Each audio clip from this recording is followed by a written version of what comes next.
Hey guys, tonight we wander into one of those topics that is both hilarious and a little bit unsettling. You're standing in the soft glow of a medieval lantern, the kind with smoky glass and an iron handle that creaks when you tilt it. Around you, a marketplace hums, but not with the cheerful bargaining of fruit or cloth. It hums with whispers about punishments that feel less like grim justice and more like odd little party games. And as you listen, you realize with a sort of sleepy smirk that you probably wouldn't survive even one of these punishments without either fainting from embarrassment or bursting out laughing at yourself. So before you get comfortable, take a moment to like the video and subscribe, but only if you genuinely enjoy what I do here. And while you're at it, tell me in the comments where you're listening from tonight and what time it is where you are. There's something strangely soothing about imagining people all over the world stretched out in bed or tucked under blankets, all hearing the same stories together. Now dim the lights, maybe turn on a fan for that soft background hum, and let's ease into tonight's journey together. You trudge slowly into the square, your footsteps muffled by straw, your breath fogging in the cool night. What you're about to witness is not some dungeon dripping with chains, nor a scaffold ready for a headsman. Instead, medieval justice often dressed itself in spectacle, in public humiliation that doubled as entertainment. Picture punishments so strange they could easily pass for the world's worst carnival games, spinning cages backwards, donkey rides, noisy parades, banging pots like toddlers on a sugar rush. You lean against a timber post and imagine the crowd gathering. Punishment in medieval towns wasn't private, it was communal, theatrical. A bit like how today everyone shares fails on social media, except this was live, unscripted, and far less merciful. Instead of anonymous comment sections, you had the jeering of neighbors, co-workers, maybe even the baker whose bread you bought that morning. Historians still argue whether the purpose was true deterrence or simply the joy of watching someone else make a fool of themselves, a collective stress relief for communities always teetering on famine or plague. Let your gaze wander. There's a wooden structure already set up the pillory with its hinged boards ready to clamp someone's head and arms. Next to it, some iron contraptions you don't recognize, like props left over from a traveling circus. The air smells of roasting chestnuts and muddy boots, and the mood is oddly festive, like the town has decided justice should also double as dinner theater. You start to notice how each punishment seems to balance between cruelty and comedy. The whirligig, for instance, was a wooden cage that spun its prisoner around until dizziness set in. To the crowd, it looked like slapstick. To the victim, it was nausea in 360 degrees. But from a distance, it might as well be the medieval version of a carnival ride, except you don't get to choose when it stops. Scholars still debate whether these punishments genuinely reduced crime, or whether they simply reinforced social bonds by reminding everyone what normal behavior looked like. As the lantern light flickers, you can almost hear the clatter of iron masks, the splash of the ducking stool, and the hoarse shouts of men and women caught in a game they never volunteered to play. It's fascinating and just a little unnerving to realize how justice blurred into entertainment, and entertainment blurred into a shared ritual that helped hold small communities together. And here's a quirky tidbit: some punishments were even scheduled around market days when more people would be in town to watch. Imagine organizing your week not just around when you could buy turnips, but when you could laugh at your neighbor being forced to wear a giant wooden flute. It almost feels like an early version of appointment television. You pull your cloak tighter. The square smells of wet wool and wood smoke. Somewhere a dog barks, chasing after children who shouldn't be awake at this hour. The atmosphere is thick with anticipation, as though the whole town is leaning forward, eager for both justice and entertainment, unable to resist the strange overlap of punishment and play. And while you might think of the Middle Ages as all doom and gloom, remember this was also their chance at levity, however grim the foundation. Communities facing long winters and sudden illnesses found laughter wherever they could, even if it came at the expense of someone's dignity. There's something both human and haunting about that. The night presses on and you can almost feel yourself being drawn closer to the pillory. Your curiosity nudges you forward, and before long, you're standing among villagers who look at you as though you're one of them, waiting for the next act in this ongoing theatre of punishment. You can almost hear the chuckle of a farmer muttering, "Better him than me," while tossing another peanut into his mouth. And so, with lantern light glowing and the faint sound of iron chains clinking in the distance, you prepare to step fully into this odd carnival of medieval punishments. Tonight you'll walk through them slowly one by one, letting each strange contraption spin in your imagination like a dream. Some will make you laugh, some will unsettle you, but all of them will blur that line between justice and absurdity. You stand in the square a little longer, the lantern smoke curling in the breeze, when your eyes land again on the most familiar sight of medieval justice, the pillory. It's hard to miss this wooden frame with two sturdy beams, each carved with semicircles that close neatly around a person's head and arms. You shuffle closer, imagining what it would feel like to have your neck and wrists clamped tight, your movements frozen, your field of view reduced to whatever is directly in front of your face. The pillory was one of the most common punishments in medieval Europe, used for everything from petty theft to cheating in the market. It wasn't designed to cause physical pain so much as to create a stage where shame did the work. You picture yourself stuck there, your shoulders aching, and the townsfolk circling like curious pigeons. Some might jeer, others might lob rotten vegetables, and a few, if they were feeling generous, might slip you a sip of water. Historians still argue whether the real power of the pillory came from the discomfort of the device itself or from the unpredictable cruelty or mercy of the crowd that gathered. It strikes you how much of a performance this was. Imagine market day vendors setting up stalls of cheesecloth and salted fish, while right in the center a thief is displayed like an extra attraction. You might even say the pillory was the medieval version of viral shaming. No hashtags, no trending tab, but plenty of public attention. And unlike the internet, you couldn't just turn off your notifications. You stood there until the appointed hour, a human bulletin board of moral lessons. There's a quirky detail here. Records show that sometimes friends and family treated pillory time almost like a picnic. They'd bring food, sit nearby, and chat, turning what was supposed to be punishment into a bizarre social gathering. You can almost hear someone unwrapping bread and cheese, sighing, "Well, we may as well make the best of it." The stocks, similar but slightly different, sat lower to the ground, holding legs instead of necks. In the stocks, you'd be forced into a seated or squatting position, your ankles clamped in place. Children loved this, not because they felt sympathy, but because it gave them a free target for mudclods and insults. To them, it was like a mischievous party game sanctioned by the adults. As you lean against a timber beam, you realize the pillory and stocks were more than punishments. They were reminders of power. The authority wasn't just the sheriff who locked you in, it was the community deciding whether to treat you with kindness or cruelty. And that collective involvement, as harsh as it sounds, probably helped reinforce social bonds. You didn't just witness justice, you participated in it in the same way you might join a wave at a sports game. Still, you can't help but picture the awkwardness. Imagine being locked in with your nose itching, unable to scratch. Or worse, imagine sneezing mid-sentence while the crowd erupts in laughter. Embarrassment alone could be harsher than any fine. One traveler in the 17th century noted that pillory victims sometimes fainted not from physical strain, but from the overwhelming shame of so many eyes fixed on them. And yet there was humor. Some towns had a custom of draping garlands around pillory posts or singing little ditties at the expense of the prisoner. It was cruel humor, but humor nonetheless, like a medieval roast, except you couldn't leave the stage. One popular jingle in England mocked bakers who short-measured bread, calling them light of hand and lighter of loaf.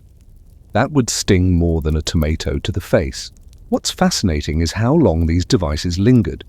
The pillory in England wasn't abolished until the 19th century, long after people had invented newspapers, trains, and indoor plumbing. That means you could live in a world with steam engines and still be punished like it was 1320. Historians still debate why it lasted so long, whether it was because it worked or because communities secretly enjoyed the theatre too much to let it go. You shift your weight, picturing yourself stuck there, trying to make eye contact with the kinder faces in the crowd, trying not to flinch when the first apple comes flying. There's a strange intimacy in it. Unlike prison, where you vanish from sight, the pillory kept you in the middle of everything, forced to interact with your community in the rawest way. As you close your eyes, you can almost feel the wood splintering under your skin, the ache in your calves, the nervous laughter bubbling from passers-by. It is punishment as performance, and you, whether willing or not, are part of the act. And just when you think you've seen the strangest carnival booth in this medieval fairground, you hear a creak from the side of the square, a cage suspended waiting to spin someone until they're dizzy. The crowd stirs ready for the next display. The creak of iron pulls your gaze from the pillory to something far stranger dangling like a bizarre amusement ride from a wooden beam. At first you think it's some kind of oversized birdcage, but then you notice the mechanism at its base, a crank that can be turned by hand. The crowd murmurs in anticipation. You've stumbled upon the whirligig, a punishment as dizzying as it sounds. You imagine being shoved inside the narrow slats, pressing against your shoulders, your knees knocking against iron as the door clangs shut. Then, with a theatrical flourish, the executioner, or maybe just a helpful townsman, grabs the crank and begins to spin. The cage rotates slowly at first, then faster, until your stomach churns and your sense of direction evaporates. To the audience, it's slapstick comedy, like watching someone stumble off a carnival ride. To you, it's humiliation mixed with motion sickness. Mainstream history notes that the whirligig was often used for minor offences, public drunkenness, gossip, or disturbing the peace. Instead of rotting in a dungeon, you were put on display, forced into an impromptu performance of dizziness and nausea. The punishment rarely caused lasting harm, but it was unforgettable in its ridiculousness. In fact, scholars still argue whether the whirligig was meant to correct behavior or simply to make an example that doubled as entertainment. After all, nothing cements a moral lesson like the memory of your neighbors laughing while you try not to vomit. Here's the quirky tidbit. Sometimes the spinning was left in the hands of children who were delighted to turn the crank until the prisoner begged for mercy. Imagine being at the mercy of gleeful 12-year-olds, their giggles rising higher the dizzier you became. It feels less like medieval justice and more like a sleepover prank gone way too far. As you stand there in the night square, you can almost hear the squeak of the whirligig's mechanism, the cage clattering as it wobbles the victim inside, clutching the bars with white knuckles. The crowd chuckles, some shaking their heads as if to say, serves him right, while others treat it like casual entertainment between bites of bread and sips of ale. The odd thing is, the punishment almost seems tame compared to harsher alternatives. No broken bones, no permanent scars, just dizziness, embarrassment, and maybe a bruised ego. In a world where punishments could be as brutal as branding or mutilation, the whirligig feels almost merciful, if a little absurd. It's as though medieval townsfolk decided that sometimes justice should look like a playground gone wrong, and yet there was an edge to it. Imagine being spun on a hot summer day, trapped in an iron cage under the blazing sun, your mouth dry, your head pounding the cage, heating around you like an oven. The crowd might laugh, but you'd be counting the seconds until you collapsed. Some historians suggest that the psychological effect, the disorientation, the humiliation, could linger long after the spinning stopped. Picture yourself stepping out of the cage afterwards, stumbling like a sailor after weeks at sea. You can't walk straight, your hair is a mess, and the ground tilts beneath your feet. The crowd roars with laughter, pointing and imitating your staggering gait, and you just want to collapse in the nearest haystack and sleep until the world stops spinning. It's a strange contrast, isn't it? A punishment that could so easily double as a fairground ride. You can almost imagine some medieval child begging their parents, "Can I try the whirligig, please?" And the parent replying, "Only if you spread rumors about the miller first." As you let your eyes close for a moment, the sound of the cage's squeal drifts away, replaced by the splash of water nearby. The crowd shifts toward the riverbank where another punishment is being prepared. You sense that this next one will be wetter, louder, and perhaps even funnier in its cruel slapstick. The night air grows damper as you drift toward the river's edge, following the chatter of the crowd. There, silhouetted against the water, stands a contraption that looks almost theatrical. a stout wooden frame, a long seesaw-like beam, and at the far end, a chair that creaks ominously. This is the ducking stool, one of those punishments that from a distance could almost pass as a bizarre water park ride. Almost. You picture a poor soul strapped tightly into the chair arms, bound feet dangling helplessly. With a chorus of jeers, the beam tilts, lowering the prisoner down, down until the river swallows them with a splash. The water closes overhead, and for a long second the surface ripples empty. Then just as you begin to wonder if they'll drown, the beam creaks again, yanking the chair upward. Out comes the victim coughing, dripping, sputtering, their hair plastered to their face, while the crowd erupts in laughter. Historically, the ducking stool was most often used against women accused of being scolds, a medieval term for nagging or quarrelsome wives, or sometimes for suspected cheats or dishonest traders. You can't help but notice how gendered the punishment was, as if medieval society thought it perfectly reasonable to turn marital disputes into splashy public theatre. Historians still argue whether the ducking stool was intended as real correction or as entertainment disguised as justice. Was it about silencing voices, or was it just another excuse for spectacle? Quirky detail. Some towns kept a permanent ducking stool anchored at the riverbank as if it were part of the town's recreational equipment. Imagine strolling past on a sunny day and seeing the device just sitting there, waiting like a medieval version of a lifeguard's chair, except this one promised humiliation, not safety. As you lean closer, you notice the children on tiptoe, eyes wide, waiting for the splash. They're not thinking about morality or civic order. They're waiting for the funniest moment, the cough, the sputter, maybe even a shoe floating away downstream. You can almost hear a mischievous boy whisper to his friend Bet she comes up spitting like a fish. And yet the punishment wasn't always harmless slapstick. Rivers ran cold currents, tugged hard, and not everyone could swim. There are records of women fainting or even drowning during duckings, their lesson turning suddenly into tragedy. The line between comic relief and cruelty was thinner than the straps that held them in that chair. Imagine yourself in the seat. The wood digs into your back, your wrists are tight, and your stomach churns with dread. You know the plunge is coming, but you can't control when. Suddenly tilt, splash, the icy water closes over you. Your ears roar, your lungs scream, and then just when panic hits, you're yanked back into the air. You gasp like it's your first breath, only to see the crowd doubled over in laughter. And then before you've even cleared your throat, you're dunked again, over and over, a grotesque water game that you never signed up for. And the crowd, they treat it like a festival. Vendors hawk roasted nuts. Children squeal in delight. Farmers elbow one another and share jokes. It's as if justice has become part of the evening's entertainment program. And you, soaked and shivering, are the unwilling star. Some towns even rolled the stool itself through the streets before reaching the river like a parade float of humiliation. People followed along, clapping and singing mocking rhymes. By the time you reached the water, the entire town had already shared in the comedy primed for the main event. It's almost like an opening act before the big splash. It's strange, isn't it? You can feel the tension between cruelty and comedy, watching justice served with a splash of slapstick. You can almost imagine someone in the crowd muttering, "Better than the stocks, at least she gets a bath."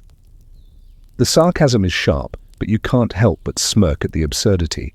And as you stand there, lantern light flickering on the rippling water, you sense that the ducking stool is more than just a punishment.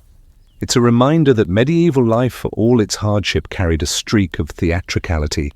Justice performed not behind walls, but on the public stage in ways that blurred into entertainment. The stool creaks again, lifting its shivering passenger for one final dunk. The crowd claps, the river splashes, and as you turn away, the echoes of laughter trail after you. Somewhere back in the square, iron scrapes on iron. A new punishment waits, a strange jangling mask designed not to spin or soak you, but to silence you entirely. The laughter of the river fades behind you, replaced by the heavy clang of iron. You follow the sound back into the square where a sinister contraption lies on display. At first glance, it looks like some kind of carnival mask, oversized and clumsy, but as the firelight dances on its surface, you realize what it is. This is the scold's bridle, also called the brank, a punishment not of splashing water or dizzy spinning, but of suffocating silence. You step closer and notice its cruel design. The iron framework wraps around the head like a helmet without protection.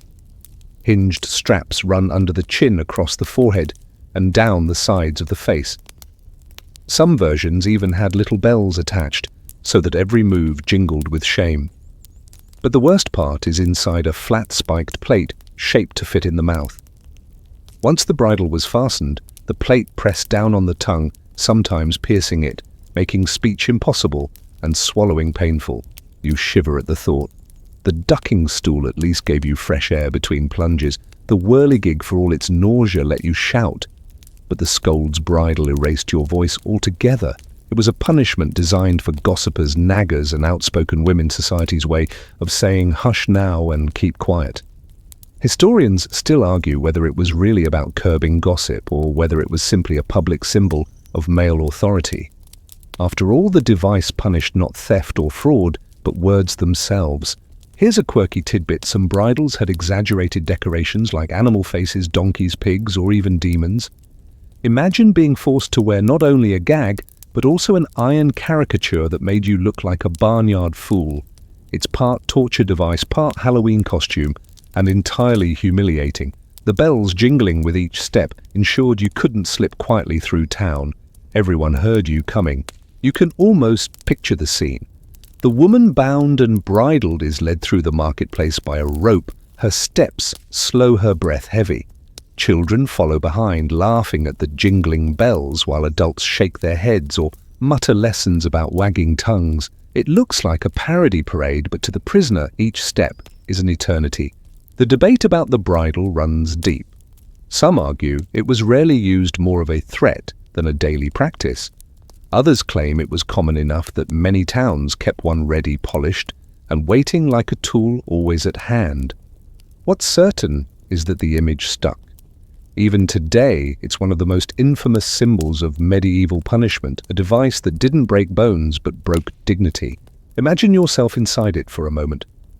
The iron presses against your scalp, cold and unyielding. The plate forces your mouth open, your tongue pinned painfully in place. You try to swallow, but it hurts. You try to cough, but the gag holds fast. The bells jingle as you shuffle along, each sound a reminder that silence is your only option.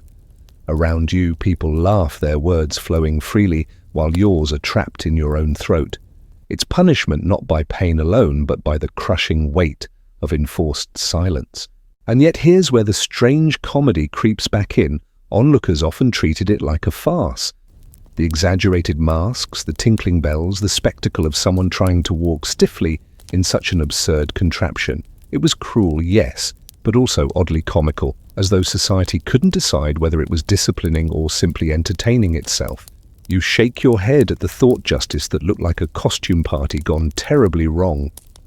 One can't help but imagine a mischievous villager nudging his friend and whispering, "At least she won't be talking through the sermon tomorrow." The sarcasm hides a sharp truth, but it also reveals how much humor people wrung out of someone else's misery. As the bells fade into the night, you sense the next act is stumbling into view. This one looks almost cartoonish, someone shuffling awkwardly, shoulders hunched inside what seems to be a barrel. The crowd snickers, and you realize the next punishment is about to begin. The crowd parts as a figure lumbers forward, awkward and clumsy, and at first you think they're carrying a barrel, but then you realize they're inside it, arms poking out through holes in the sides, legs sticking out at the bottom, head jutting from the top. The wood creaks as they shuffle along, every step accompanied by laughter and pointing fingers. This is the drunkard's cloak, a punishment that looks half like a torture device and half like the world's most humiliating party costume. The drunkard's cloak was just that, a large barrel, often cut open and fitted with holes, strapped onto the body of someone guilty of public drunkenness. You imagine the scene: a man caught stumbling out of a tavern, hauled off by officials, and the next day forced to parade around town wearing a barrel like some bizarre medieval mascot. The punishment was simple shame through spectacle. It's impossible to walk gracefully in a barrel, and that was the point. Historians still argue whether the drunkard's cloak was common or more symbolic, mentioned often, but rarely applied. Some claim it was a favorite in German towns, others point to English sources, while a few suggest it was more of a legend, exaggerated over time. Either way, the imagery stuck because it perfectly balanced humiliation with comedy. And here's the quirky tidbit: sometimes offenders had slogans painted on their barrels like drunkard or alefool, turning the whole thing into a walking billboard. In other towns, people would rattle sticks or bang on pots as the barrel shuffler waddled past like a slapstick parade. Imagine walking with that thudding rhythm, thump, thump, shuffle, shuffle, while the crowd claps along.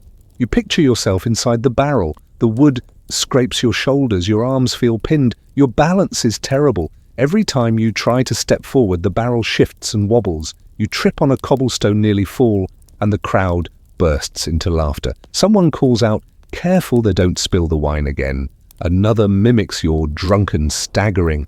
The humiliation burns hotter than the ale ever did. The strangest thing about the drunkard's cloak is how it resembled a game. Children sometimes imitated the punishment for fun, climbing into barrels during festivals and rolling around pretending to be punished. It blurred punishment into play, so much so that the line between justice and carnival entertainment seemed almost non-existent. And yet there was cruelty in it too. The barrel was heavy, restricting and exhausting. To trudge through town for hours with no way to sit comfortably was more than comic embarrassment, it was real physical strain. Imagine the sweat running down your back, your legs aching, your mouth dry, all while strangers laughed at your misery. Still, the punishment sends a clear message: don't let drink make a fool of you, or the town will make sure you become one anyway. It's like the medieval equivalent of being forced to wear a sandwich board that says, "I lost a bet," except with far less dignity and a lot more wood splinters. Some scholars even suggest the punishment had roots in older festivals where wearing costumes and masks allowed people to mock social roles. In that sense, the drunkard's cloak wasn't just punishment, but also performance, turning the offender into a literal joke character in the ongoing play of community life. As you watch the poor souls stagger along in their wooden suit, you can't help but chuckle softly. It looks ridiculous, absurd, almost like something out of a slapstick film centuries before film existed. But then you notice the exhaustion on their face, the humiliation in their lowered eyes, and you realize what feels like comedy to the crowd is misery to the one inside the barrel.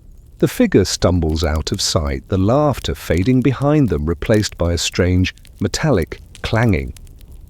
At first you think it's blacksmiths at work, but then you see another group approaching, dragging instruments that aren't quite instruments. Long iron tubes with holes cut into them clamped around the necks of shamed offenders. It looks like a band forming, but one you definitely wouldn't want to hear. The sound grows clearer, jangling, clanging, a hollow metallic resonance that makes you wince. At first glance you think they're carrying horns or trumpets ready to blast out some kind of festival tune. But then you realize the truth. These are shame flutes, or Schandflöten as they were called in the German lands, and instead of being played, they're worn. The shame flute was a strange hybrid between a musical instrument and an iron collar. Imagine a heavy metal tube shaped like a recorder or clarinet, with finger holes carefully carved into it, except instead of producing music, it produced silence, weight, and humiliation. The contraption locked around the neck of the offender, the pipe extending forward, forcing them to hold it with their hands as though playing an actual flute. The result, a living caricature.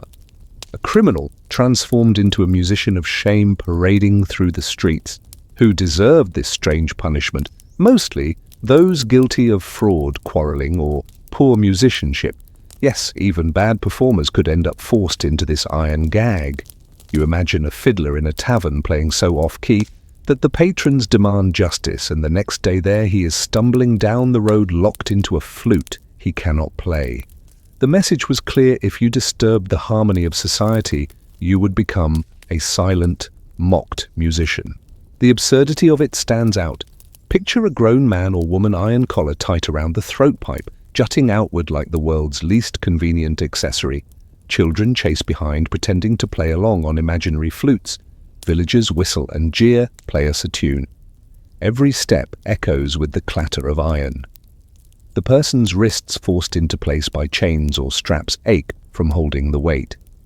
It is theatre public humiliation staged as comedy, but the comedy had teeth. These iron instruments were heavy, weighing down on the neck, shoulders and arms. The constant pull of gravity meant that after an hour or two, the humiliation turned to outright pain. And unlike the drunkard's cloak, there was no tripping or stumbling. Allowed the punishment forced the victim to stand still and pose as though frozen in a ridiculous tableau. You imagine yourself in one now, the iron cold against your skin pressing uncomfortably against your throat. You're made to stand in the square, the shame flute extending outward, your hands locked in place. The crowd surrounds you, laughing, pointing, calling out demands for songs. Someone strums a lute mockingly. Someone else dances in front of you, clapping. The laughter grows, but you remain silent, trapped in your parody performance. It's strange, almost surreal, how much these punishments blurred the line between torture and theatre. Instead of whips or chains in the dungeon town's preferred props, costumes and spectacle. A drunkard became a barrel. A brawler became a mute musician. Justice wasn't just about suffering, it was about turning you into a lesson, a walking allegory of your crime. Some towns even staged processions with multiple shame flute wearers, like a parody marching band shuffling through the marketplace as everyone laughed. One chronicler describes it as a music without sound, yet more memorable than song. You imagine the eerie scene, iron flutes gleaming in the sun, the silence broken only by footsteps and laughter. But as with so many medieval punishments, there was a darker undertone. What began as comic humiliation could easily tip into cruelty. The iron bit into the skin, wrists went numb, necks stiffened. Sometimes the punishment lasted all day. Sometimes the offender collapsed exhausted, only to be dragged upright again. The crowd's laughter didn't always stop when the pain started. In fact, sometimes it grew louder, and still there's something almost whimsical about the whole idea. A shame flute feels like a punishment invented by jesters, not judges. It takes a basic crime, disharmony, dishonor, and punishes it with forced parody. It's justice with a theatrical twist, justice designed to be remembered not only by the punished, but by everyone who saw it. The crowd drifts away as the shame flute bearers shuffle toward the edge of town. The laughter fades, replaced by a different kind of noise, rattling chains, sharp clinks of metal striking stone. You turn toward the sound and see a wooden platform being raised in the square. On it, a tall frame of iron gleams under the sunlight, shaped like a cage, just big enough for a person. Inside, a figure already hangs, swaying slightly in the breeze, motionless, silent, encased. This is no game, no parody. This is the gibbet, and the lesson here is far colder than laughter. The wooden platform looms ahead, and the creak of chains makes your skin prickle. You've seen the gibbet before, in drawings, maybe in films, but here it's real, hanging stark against the sky like a grim scarecrow. The gibbet, or cage of shame, wasn't designed for play acting like the drunkard's cloak or the shame flute. This one was made to freeze a memory in the minds of everyone who saw it. This is what happens to lawbreakers. A gibbet looked a bit like a birdcage stretched into the shape of a human body. Black iron strips ran up and down, curved at the shoulders, bent at the knees, sometimes with crude hinges that rattled with every gust of wind. Once a criminal was placed inside, they were locked into a standing position, arms pinned at the sides or stretched awkwardly outward, legs stiff, neck braced. If they were still alive when shut in, they would be left to dangle until thirst, hunger, or exposure finished them.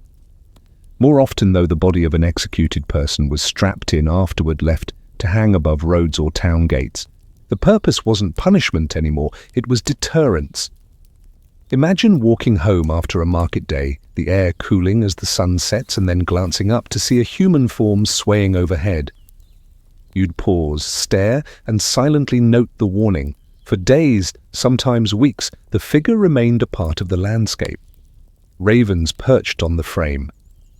Children whispered stories about the crime. Parents pointed and said, "That's why you don't steal horses." The eerie part Some gibbets were left standing for years. Historians still argue whether bodies were periodically replaced or if the community just grew used to seeing the withered remains weather into bone. There are records of cages rattling decades after the condemned man inside had become dust. Local folklore grew around them. People claimed the gibbet clanked on stormy nights, or that shadows still moved inside. A practical punishment became an accidental ghost story. You picture yourself walking beneath one, trying not to look up, but the sound gives it away, metal squealing as it sways, an occasional thud when a loosened bone drops to the earth. The smell lingers to iron decay, rain-soaked fabric. And all around, daily life continues. A farmer drives his cart past. Children dart by, laughing nervously, daring each other to touch the post. It becomes part of the background, like a church steeple or market cross, but one with a sharp edge, always reminding, always threatening. There's a famous case in England from the 18th century, yes, the practice lasted that long, where a highwayman named James Cook was executed and then gibbeted. His cage hung near Leicester, and locals swore they could hear it squeak on windy nights. Even into the 20th century, fragments of his gibbet still existed, a folk landmark, long after the punishment itself was outlawed.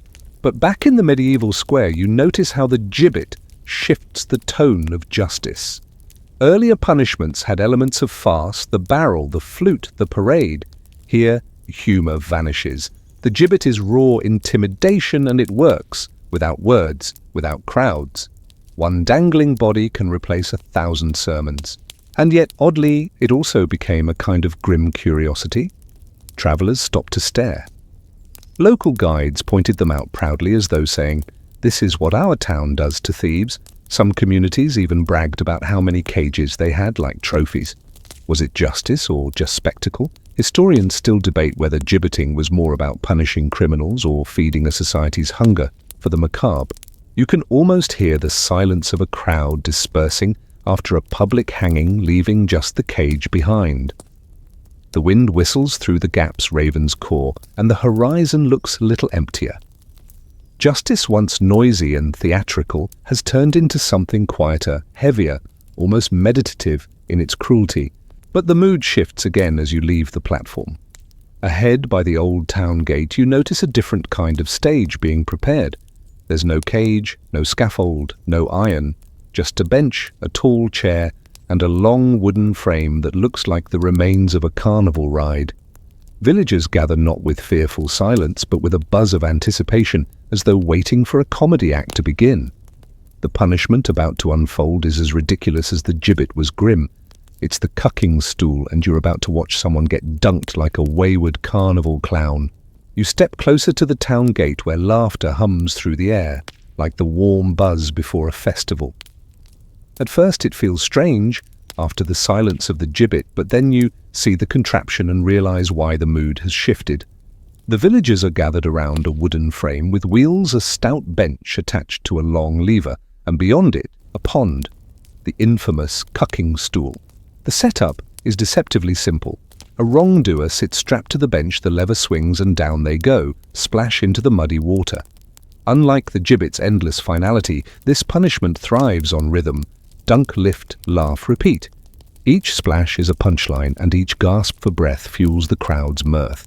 It's punishment turned slapstick. Who ended up on the cucking stool? Most often women accused of being scolds, those who nagged, argued, or spoke too freely for society's taste. A wife who challenged her husband, a gossip who spread too many rumors, or even a neighbor who refused to let a quarrel drop. In a world that prized silence and obedience, the stool became a weapon against voices that refused to stay quiet. Men too sometimes faced it, especially dishonest bakers or brewers, but the cultural sting often fell hardest on women. You imagine it vividly, a woman strapped down, skirts tied to avoid indecency, the crowd jeering. The lever creaks, the bench tips forward, and she plunges into the brown water with a shriek.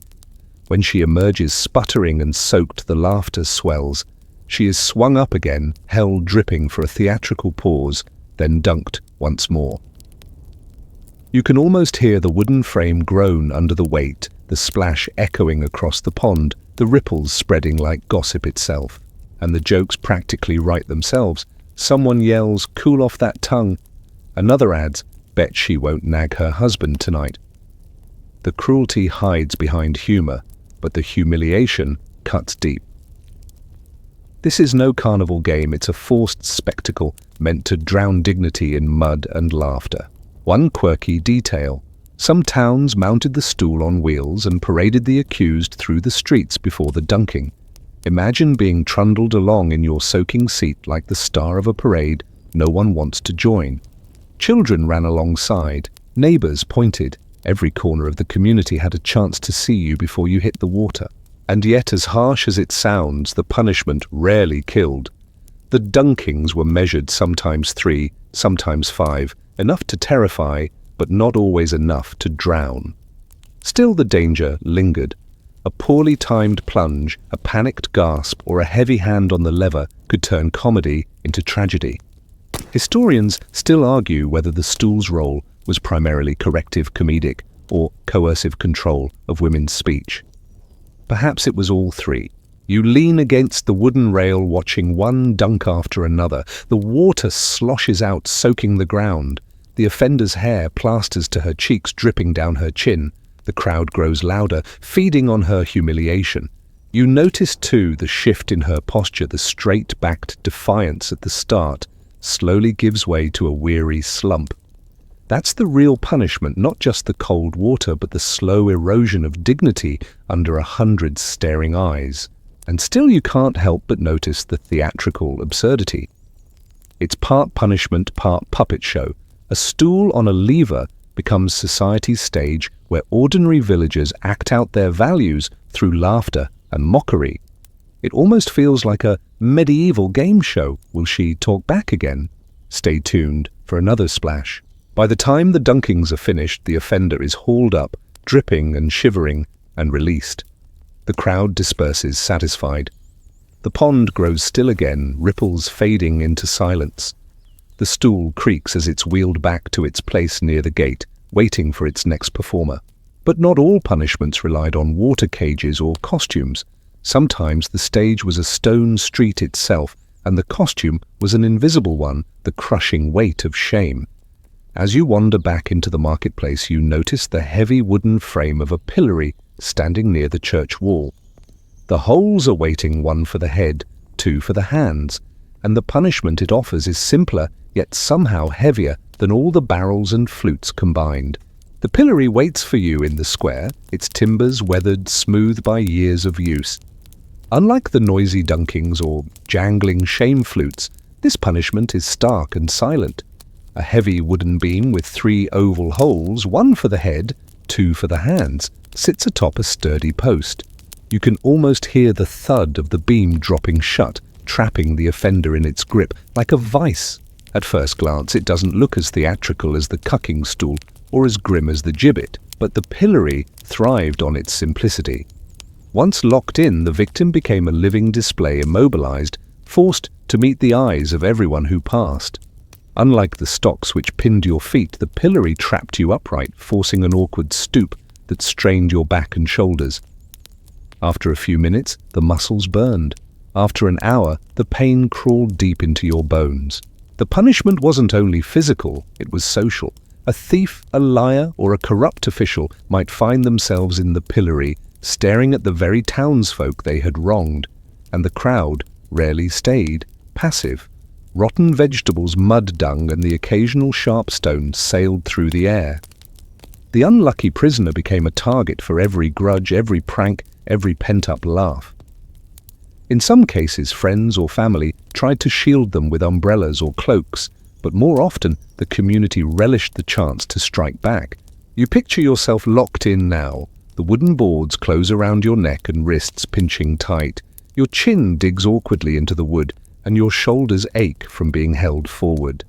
The square fills with faces, neighbors, rivals, curious strangers. At first, it's just stares, whispers, muffled laughter.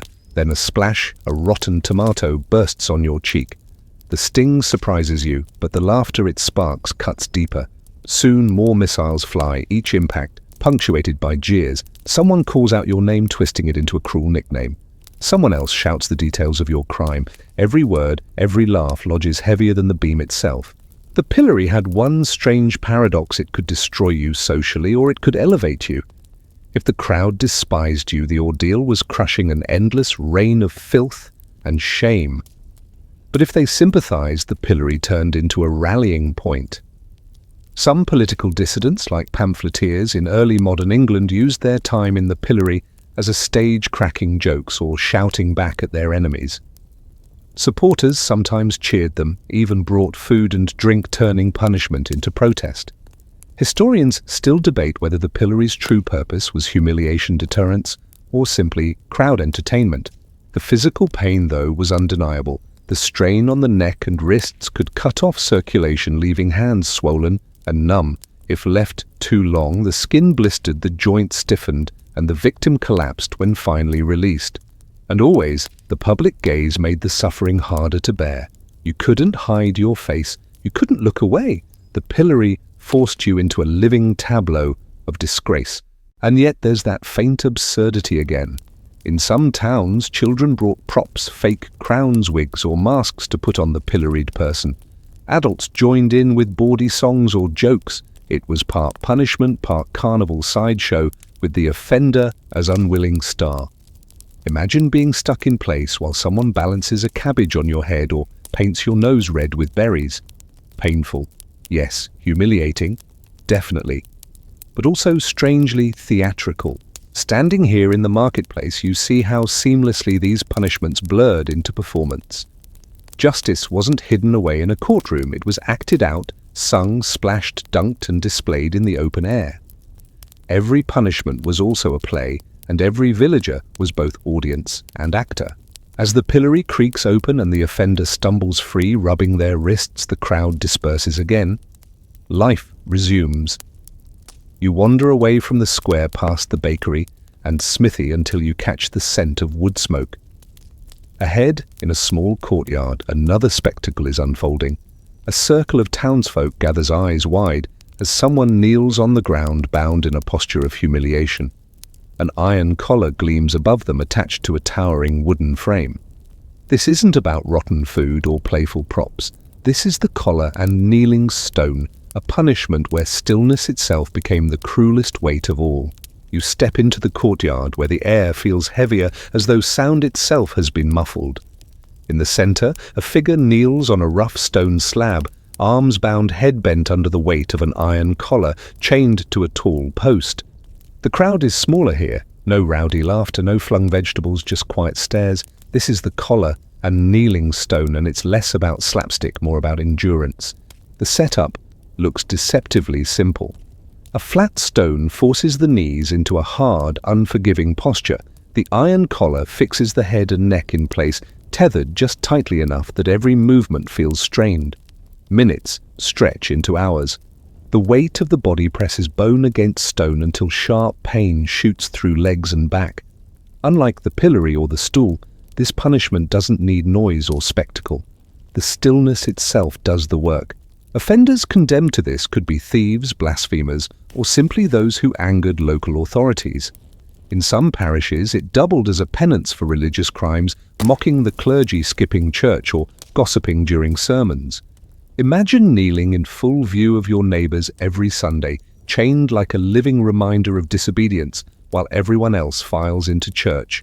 No rotten eggs, no dunking water, just time, pain, and shame pressing down together. You picture yourself now, knees digging into stone, the edge biting through fabric, the ache deepening with every heartbeat. The iron collar rubs your skin raw at the throat. Your back stiffens, arms tingle with numbness. At first, you think you can endure it. Just hold still, just breathe, but slowly your muscles betray you. You shift, searching for relief, but the chains pull tight. Every adjustment only sparks new pain. It's a punishment that seems to whisper, there's no escape but endurance. One quirky variation. Some towns placed the kneeling stone at crossroads or church doors so passers-by couldn't miss it. Children teased, adults shook their heads, and each onlooker silently judged. In certain villages, offenders were even forced to kneel with a heavy Bible balanced on their backs, an extra weight meant to press both body and spirit into obedience. Historians still argue whether this was truly a medieval punishment or more often a ritual of penance blurred into legal practice. Was it justice or just a church's way of keeping order? Whatever its roots, the effect was the same. Your body broke down under strain and your community learned by watching you suffer in silence. The irony, though, is that this punishment demanded almost nothing from the crowd. No laughter, no props, no noisy mockery. The performance was one of stillness, the lesson written not in jokes, but in the long, aching hours of immobility. Perhaps that's why it feels so unsettling. You can almost hear the scrape of knees against stone, the faint rattle of the collar chain, the muffled sob of someone who can't take another minute. Yet even here, odd touches of absurdity creep in. Some local records mention offenders forced to kneel while holding candles, their wax dripping slowly onto bare hands. Others were told to recite prayers aloud while kneeling, their voices cracking as exhaustion hollowed them out. Imagine the scene, someone wobbling in pain, chanting, "Forgive me," while everyone else watches in awkward silence. It's both tragic and faintly ridiculous, a mix of theatre and torment. As the day drags on, the prisoner finally slumps, too weary to hold themselves upright. They are unchained limbs, trembling knees, bruised purple neck, raw. The crowd disperses with little fanfare, no cheers, no laughter, just the memory of another example made. The stone gleams faintly in the light, waiting for the next unlucky soul to kneel upon it. You leave the courtyard, legs aching in sympathy, and wander toward the edge of town. There, by a small wooden bridge, you hear another sort of commotion, laughter again mixed with jeers, but with a sharper edge. At the water's edge, a woman is being tied, not to a stool this time, but to a rough plank. The murmurs in the crowd tell you what's about to happen, the dreaded ducking test for witches, a punishment that blurred the line between superstition and trial comedy and cruelty. The bridge is crowded, bodies leaning over the railing, voices buzzing with anticipation. At the center of it all lies a woman bound hand and foot, fastened awkwardly to a wooden plank. She looks terrified, yet the crowd radiates excitement. You've arrived at one of the strangest and most infamous spectacles of the medieval world, the ducking test for witches. Unlike the playful cucking stool, this wasn't officially meant to punish, but to prove. It was a trial by ordeal, a test to decide whether someone was guilty of witchcraft. The logic went like this: water being pure would reject the guilty. So if a woman floated, she was a witch. If she sank, she was innocent, but of course often drowned before anyone could save her. You can't help but smirk, grimly guilty or innocent. Either way, you probably won't survive this. The ritual played out with theatrical flair. The accused was dragged to the riverbank. Prayers muttered, sometimes charms tied around her limbs. The plank or rope ensured she couldn't swim properly. Then, with the crowd watching closely, she was heaved into the water. A splash, a moment of stillness, and then frantic observation.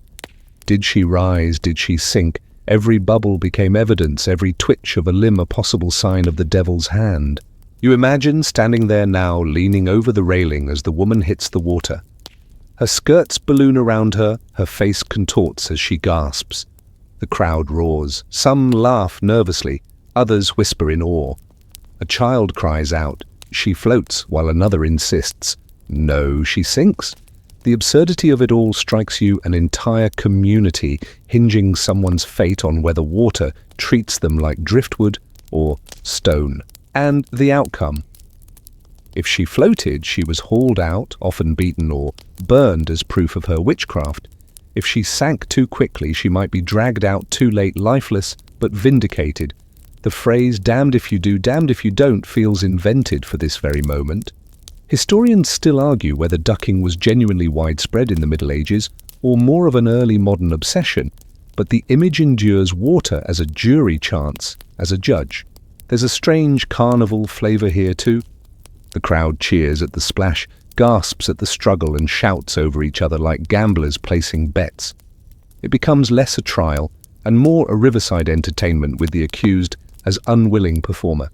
Some towns even held multiple dunkings in one afternoon as though justice had become a summer fair attraction. But beneath the absurdity lies real fear. People truly believed witches threatened crops, cattle, children, and souls. To them, the river wasn't a joke, it was divine truth. Watching someone sink wasn't tragic, it was vindication. And watching someone float wasn't comic, it was terrifying proof that the devil walked among them. You feel the unease spreading through the crowd as the accused bobs on the surface, ropes, straining limbs flailing. Some jeer. Some cross themselves nervously. Others whisper that they saw her mutter curses under the water. No one notices that the test itself is impossible, that she is trapped, bound, and helpless from the start. After a few agonizing minutes, she is hauled back onto the bank. Whether she lives or not, the verdict has already been decided in the minds of her neighbors. She is guilty because she floated, guilty because they needed her to be. The ducking test ends, but the memory lingers like ripples spreading out across the pond. As the crowd disperses, you step back from the riverbank, heart heavy but mind buzzing. The punishments you've seen blur together: barrels, flutes, cages, stools, stones, and now rivers. Each one a strange mix of comedy and cruelty, theater and terror. Yet the journey isn't done. Ahead, back in the market square, another punishment waits, less flashy than ducking or pillories, but etched just as deeply into medieval justice. You see a wooden cart rumbling forward, its bed piled high with hay, and on it, trembling and humiliated, sits a man being paraded through town for all to see. This is the shame ride, a punishment where even the horse carries part of the ridicule. The cart creaks slowly along the cobblestone's wheels, clattering, the sound bouncing between timber-framed houses. A crowd trails behind, some jeering, others laughing, a few shaking their heads in quiet disapproval. Perched uncomfortably on the cart is a man, shoulders hunched, eyes darting nervously to the onlookers. He clutches at the straw stuffed around him, though it offers neither dignity nor warmth. This is the shame ride, a medieval punishment that turned humiliation itself into a public performance. Unlike the gallows or the stocks, the shame ride was not about pain. It was about stripping away pride, status, and reputation. The condemned could be a thief, a quarrelsome neighbor, a cheating spouse, or even someone guilty of slander. Instead of locking them in one place, the town turned them into a moving spectacle, a parade of disgrace. Sometimes the punishment was simple: a cart drawn by a horse, the offender sitting backward facing the jeering crowd instead of the road ahead. Other times the punishment was laced with bitter humor. A butcher who cheated his customers might be forced to ride with spoiled meat hung around his neck. A dishonest miller might be paraded with flour sacks split over his head. A gossiping woman might be made to carry a clanging pot, each bang a reminder of her sharp tongue. The symbolism mattered. If the crime disrupted harmony in the village, the punishment paraded that disruption for everyone to see. It was as if the community itself was saying, "We will not forget, we will not ignore. Look at what happens when one of us betrays trust." You walk alongside the cart now, watching the man's face as children point and laugh. He tries to look away, but every street corner brings a fresh audience. Windows open, heads lean out, and whispers ripple from doorway to doorway. In a time before newspapers or police records, this was how reputations were made or destroyed. To be seen on a shame ride was to carry that mark for life. The punishments often ended in a designated place: the town gate, the market square, or the churchyard. There, the condemned might be forced to kneel and beg forgiveness, sometimes even to confess aloud. Only after this ritual could the cart turn back, carrying its broken passenger home. And yet home would never feel the same. Neighbors would always remember the sight, the laughter, the disgrace. One chronicler describes a husband caught beating his wife being forced onto a donkey backward, holding its tail like a set of reins. The whole town laughed as he bounced awkwardly down the street, dignity stripped away. Another story tells of a man who tried to cheat the tollkeeper. He was paraded with a barrel strapped around his torso like a parody of the pillory on wheels. You notice the curious contrast. Some in the crowd are delighted, clapping their hands at each turn of the cart. Others watch silently, faces tight with unease, as though sensing that humiliation once loosed is hard to control. It doesn't take much imagination to picture roles reversed. Today's spectator could be tomorrow's rider. The shame ride also reveals something important about medieval life. It wasn't just about the law, it was about community. Crimes were rarely private matters, they threatened the balance of the whole town. And so punishment became a communal ritual, a performance to reaffirm shared values. The ride wasn't simply about punishing one man, it was about reminding everyone else, this is who we are, this is what we will not allow. You watch as the cart lumbers toward the market square, the condemned shifting uncomfortably, straw falling onto the street behind him. The horse plods forward, tail flicking lazily, completely indifferent to the humiliation its rider suffers. The image feels almost comical, almost carnival-like, but there is no mistaking the sting of shame in the man's bowed head. At last the cart halts. A town crier steps forward, reading aloud the man's crime, with booming clarity, his voice echoing against the stone walls. The words hang heavy in the air, leaving no one in doubt about why this man rides here today. He covers his face with his hands, but there is no hiding now. The punishment has done its work. He is marked not by pain, but by memory. And yet, as you stand among the crowd, you realize the medieval imagination had even stranger tools for humiliation. Not every punishment needed ropes or carts. Sometimes laughter itself was the sharpest weapon. Just ahead in the same market square, a new form of ridicule awaits the fool's costume, where offenders were forced to dress as clowns and jesters, their bodies turned into jokes. The market square is alive with chatter, a hum of voices drifting around stalls of apples, cloth, and smoked fish. Yet the crowd doesn't gather for goods today, it gathers for spectacle. At the center of the square, under the watchful gaze of townsfolk and children alike, a man shuffles awkwardly into view. His head is covered with a floppy cap sewn with bells. His shirt hangs too long, patched with garish colors, and his trousers sag comically. The sound of the bells jingling with every uncertain step makes the laughter rise before he even speaks. You are watching the punishment of the fool's costume. If the shame ride paraded someone through town, the fool's costume made them a walking joke. For certain offenses, drunken brawls, gossiping petty theft, the authorities didn't reach for the whip or the stocks. Instead, they reached for fabric, for color, for mockery. The condemned would be dressed as a clownish jester, paraded through the crowd and sometimes forced to perform ridiculous tasks, singing, dancing, bowing to passers-by, while laughter echoed around them. It's strange to imagine, but in medieval Europe, ridicule could bite deeper than pain. Your dignity, your reputation, your ability to stand tall in your community, those were worth more than a few lashes.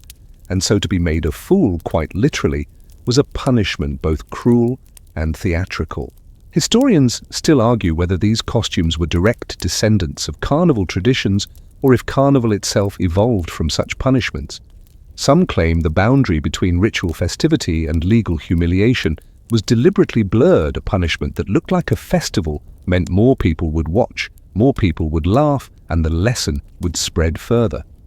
Others believe the costumes were simply a practical invention of local magistrates, cheaper than whips, more memorable than fines. You watch the man as he bows exaggeratedly to a group of children, his bells jingling with each movement. The children squeal with delight, tossing pebbles and scraps of bread, daring him to dance. His face burns red beneath the painted cap, and you can almost feel his shame radiating outward. There is no pain, no blood, yet you sense he would prefer 10 lashes to this humiliating pantomime. Sometimes these costumes grew bizarrely specific. A baker who cheated on his loaves might be dressed in dough-covered clothing, forced to wear a necklace of stale bread. A gossipy woman might be given a huge wooden tongue strapped to her mouth, wagging absurdly as she walked. A man who broke curfew might be forced to wear a hat shaped like a candle, reminding everyone of his late-night wanderings. The punishments weren't only cruel, they were oddly creative, crafted to mock the crime itself. And here's a quirky tidbit. Some punishments blurred into theatre so much that crowds began to treat them as entertainment, almost like street plays. Travelers passing through towns often wrote about stumbling upon these spectacles, describing them as half festival, half justice. Imagine wandering into a new city only to see someone in a ridiculous chicken costume paraded for stealing hens. You'd think you had stumbled into a comedy act until you realized it was a real punishment. You shuffle closer, hearing the laughter ripple through the square. One man leans over to you, whispering, "Better to lose a hand than to be remembered as the town fool, eh?" His words cut sharper than he intends. You realize that humiliation doesn't fade with time. It lingers in gossip, in whispers in children's games, long after the costume is taken off the memory sticks. And yet beneath the cruel humor there is something oddly human about these punishments. They reflect a medieval belief that community shame could reform behavior. If you were made to laughable once, perhaps you'd think twice before offending again. Whether it worked or not, that's another debate. Historians still argue whether such punishments truly reduced crime or whether they simply satisfied the community's hunger for spectacle. As the man in the jester's cap stumbles to the square's edge, the crowd finally begins to disperse. His bells jingle faintly, a sad echo of laughter that has already moved on to other amusements. You can still see his hunched figure retreating the fool's costume, clinging like a second skin impossible to shed fully. But just when you think you've seen every absurdity of medieval punishment, you learn that ridicule wasn't limited to clothes or carts. Sometimes offenders were placed on strange contraptions that spun them around, dunked them in water, or left them hanging like oversized laundry. Odd inventions that seem less like punishments and more like carnival rides gone wrong. And the most infamous of these contraptions, the dunking stool. The square feels quieter now, though the echoes of laughter still cling to the cobblestones.